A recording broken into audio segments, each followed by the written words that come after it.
तो दोस्तों यहाँ पर हमारे पास एक सवाल दिया हुआ है कि आफताब अपनी पुत्री से कहता है 7 वर्ष पूर्व मैं तुमसे 7 गुनी आयु का था, अब से 3 वर्ष बाद मैं तुमसे केवल 3 गुनी आयु का रह जाऊंगा। क्या यह मनोरंजक है? बीजगणित तथा ज्यामितीय के रूपों में व्यक्त करें। तो चलिए इसको सॉल्व करते हैं। तो यहाँ पे हम मान लेते हैं कि पुत्री की आयु x वर्ष है और आफताब की उम्र y वर्ष है। माना कि पुत्री की आयु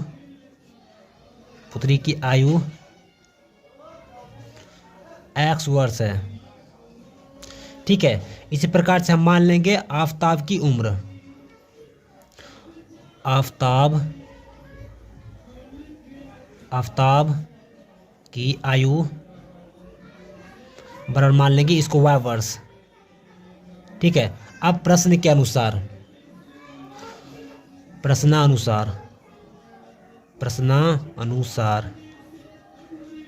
यहाँ पे हम देखते हैं कि 7 वर्ष पूर्व, तो 7 वर्ष पूर्व हो जाएगी आफताब की उम्र y माइनस 7 बराबर, ये बोल रहा है कि 7 गुनी, तो 7 गुनी ये हो जाएगा x माइनस 7 वर्ष।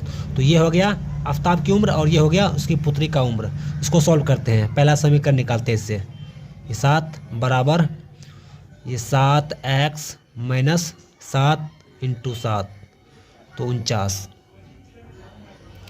उसी प्रकार से इन दोनों को इस साइड करते हैं लेफ्ट साइड में, तो ये क्या हो जाएगा y माइनस 7x माइनस 7, ये इधर आ जाएगा तो ये हो जाएगा प्लस में, ये हो जाएगा 49 बराबर 0। ठीक है, तो यहाँ पे हम सॉल्व करते हैं, पहला समीकरण निकालते हैं। तो y माइनस 7x ये कितना हो जाएगा प्लस का 42 बराबर 0। इसको मान लेते हैं हम पहला समीकरण, फर्स्ट इक्वेशन। उसी प्रकार से आगे देखते हैं। इसके बाद बोल रहा है कि 3 वर्ष बाद, अब से 3 वर्ष बाद मैं तुमसे 3 गुनी आयु का रह जाऊंगा। तो 3 वर्ष बाद 3 years later, 3 वर्ष बाद तो हो जाएगा आफताब की उम्र, इसकी उम्र हो जाएगी आफताब की y प्लस 3, ये हो गया आफताब की उम्र बराबर 3 इंटू x प्लस 3। इसको मल्टीप्लाई करते हैं तो ये हो जाएगा y प्लस 3 बराबर 3x प्लस 3 जा 9। तो ये कितना हो जाएगा, इसको सॉल्व करते हैं। तो जिस प्रकार से उसको सब पहला समीकरण निकाले हैं उसी प्रकार से इनको भी हम दूसरा समीकरण निकाल लेंगे।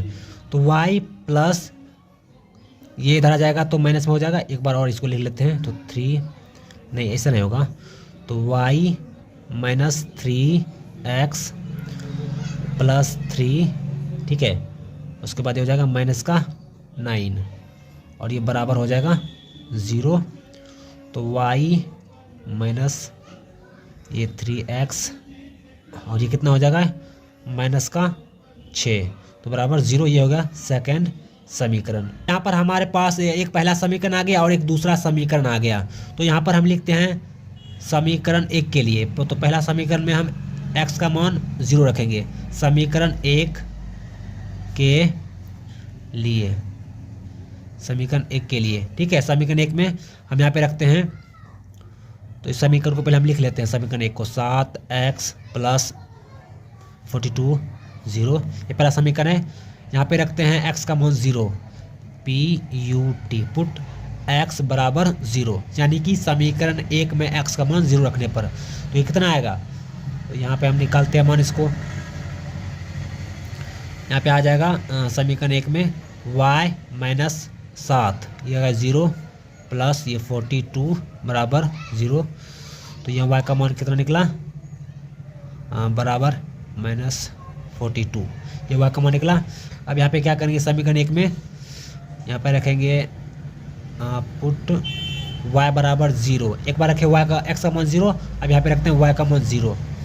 ठीक है, अब यहाँ पे कितना आ जाएगा, ये आ जाएगा y माइनस, तो y नहीं होगा, ये तो 0 हो जाएगा, 0 माइनस 7x यहाँ बराबर की साइड माइनस 42, तो माइनस माइनस कट गया, तो यहाँ पे 7x बराबर आ गया 42।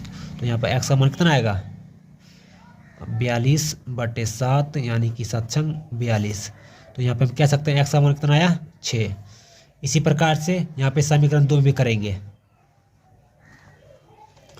इसी प्रकार से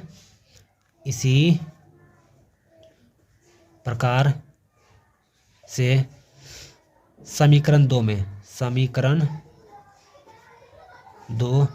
में ठीक है। इसी प्रकार से समीकरण 2 में, तो समीकरण 2 को यहाँ पे पहले एक बार लिख लेते हैं। तो y - 3x 6 बराबर 0, ये समीकरण 2 है। तो यहाँ पर भी हम रखते हैं PUT पुट x बराबर 0, ठीक है। तो यहाँ पर 2 मान रखते हैं, x का मान 0 रखते हैं। तो यहाँ पे समीकरण 2 में x का मान 0 रखने पर तो कितना आ जाएगा, तो y - 3 हो जाएगा 0, ये इस साइड आएगा तो प्लस में हो जाएगा 6, ठीक है। तो वहाँ पे y का मान कितना आया 6 आया।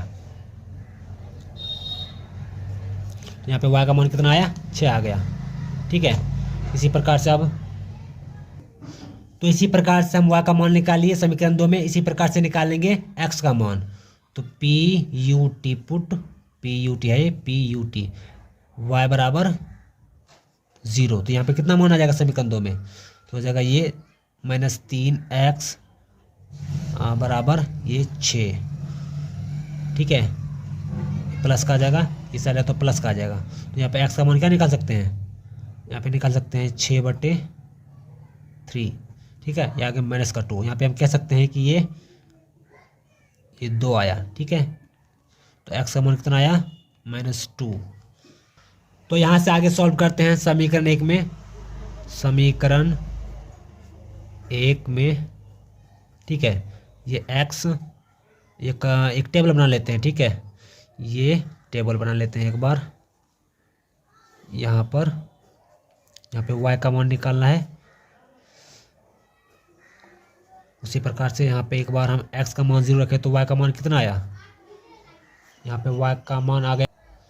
तो यहाँ पर मैंने x का मान जब 0 रखा तो y का मान आया -42, ये इनफिनिट नंबर हो गया।